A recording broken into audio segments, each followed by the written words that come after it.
في مكان بعيد، حيث تتراقص أشعة الشمس على قصور من كريستال، تقع مملكة فريدة من نوعها، مملكة يطلق عليها اسم مملكة الحب.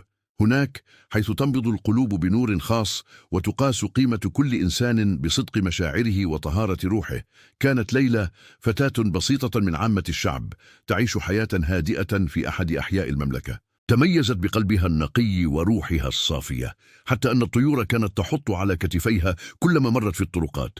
لم تكن تعلم أن قدرها سيتغير في لحظة واحدة. في صباح يوم خريفي، بدأت سحب سوداء تتجمع فوق المملكة. ظهرت قوة غامضة تدعى ظلام القلوب، تسللت ببطء إلى المملكة، تسرق دفء المشاعر من قلوب الناس وتحولهم إلى كائنات باردة خالية من العواطف. في قمة الجبل الكريستالي، واجهت ليلى الحقيقة المذهلة. اكتشفت أن ظلام القلوب ليس قوة خارجية، بل هو نتيجة خوف الناس من إظهار مشاعرهم الحقيقية. كان عليها أن تواجه مخاوفها أولاً، أن تفتح قلبها بالكامل للحب رغم كل الألم والخسارة التي قد يجلبها. عادت ليلى إلى المملكة تحمل معها هذه الحقيقة البسيطة لكن القوية. بدأت تشارك قصتها مع الناس، تذكرهم بقوة الحب البسيط في حياتهم اليومية. تدريجياً بدأت القلوب المتجمدة تذوب، وعادت الابتسامات إلى الوجوه، وامتلأت المملكة مرة أخرى بدفء المشاعر. أصبحت قصة ليلى أسطورة تروى في مملكة الحب، تذكر الناس أن قوة الحب الحقيقي لا تكمن في السحر أو القوة، بل في صدق المشاعر وبساطتها، وأن كل شخص منا يحمل داخله القدرة على تغيير العالم بقلب نقي وحب صادق. في مكان بعيد، حيث تتراقص أشعة الشمس على قصور من كريستال، تقع مملكة فريدة من نوعها، مملكة يطلق عليها اسم مملكة الحب. هناك، حيث تنبض القلوب بنور خاص وتقاس قيمة كل إنسان بصدق مشاعره وطهارة روحه، شاهدت ليلى كيف بدأ الناس يتغيرون من حولها. أعين فارغة، وجوه جامدة، وقلوب متجمدة، حتى الأطفال فقدوا ضحكاتهم البريئة. في تلك اللحظة، سمعت صوتا خافتا يناديها. كان صوت حكيمة المملكة العجوز، التي كشفت لها سرا قديما. في قلب الجبل الكريستالي يوجد نبع الحب الأول، المصدر الأصلي لكل المشاعر النقية في المملكة. لقد تم إخفاؤه منذ قرون لحمايته، وأنت يا ليلى بقلبك النقي الوحيدة القادرة على الوصول إليه.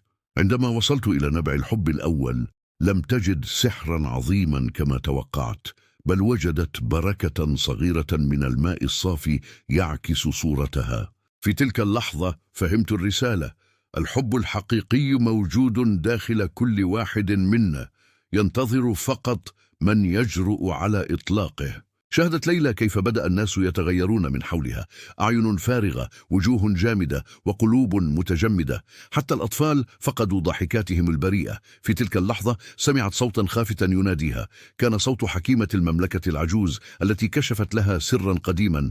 في قلب الجبل الكريستالي يوجد نبع الحب الأول، المصدر الأصلي لكل المشاعر النقية في المملكة. لقد تم إخفاؤه منذ قرون لحمايته، وأنت يا ليلى بقلبك النقي الوحيدة القادرة على الوصول إليه. بدأت ليلى رحلتها الملحمية، تتسلق الجبال وتعبر الوديان. في طريقها التقت بأشخاص تأثروا بظلام القلوب، لكنها استطاعت بلمسة من قلبها النقي أن تعيد إليهم بعضا من دفء مشاعرهم. اكتشفت أن قوة الحب الحقيقي لا تكمن في السحر أو القوة، بل في البساطة والصدق. في قمة الجبل الكريستالي واجهت ليلى الحقيقة المذهلة. اكتشفت أن ظلام القلوب ليس قوة خارجية، بل هو نتيجة خوف الناس من إظهار مشاعرهم الحقيقية. كان عليها أن تواجه مخاوفها أولاً، أن تفتح قلبها بالكامل للحب رغم كل الألم والخسارة التي قد يجلبها.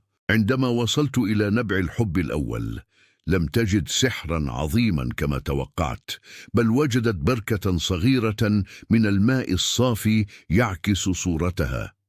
في تلك اللحظة فهمت الرسالة: الحب الحقيقي موجود داخل كل واحد منا، ينتظر فقط من يجرؤ على إطلاقه. عادت ليلى إلى المملكة تحمل معها هذه الحقيقة البسيطة لكن القوية: بدأت تشارك قصتها مع الناس، تذكرهم بقوة الحب البسيط في حياتهم اليومية. تدريجيا بدأت القلوب المتجمدة تذوب، وعادت الابتسامات إلى الوجوه، وامتلأت المملكة مرة أخرى بدفء المشاعر. أصبحت قصة ليلى أسطورة تروى في مملكة الحب. تذكر الناس أن قوة الحب الحقيقي لا تكمن في السحر أو القوة، بل في صدق المشاعر وبساطتها، وأن كل شخص منا يحمل داخله القدرة على تغيير العالم بقلب نقي وحب صادق. أصدقائي المشاهدين، إذا أعجبتكم هذه القصة الملهمة لا تنسوا الاشتراك في القناة وتفعيل زر الجرس ليصلكم كل جديد. شاركونا في التعليقات برأيكم عن معنى الحب الحقيقي في حياتكم. دمتم بكل خير وحب.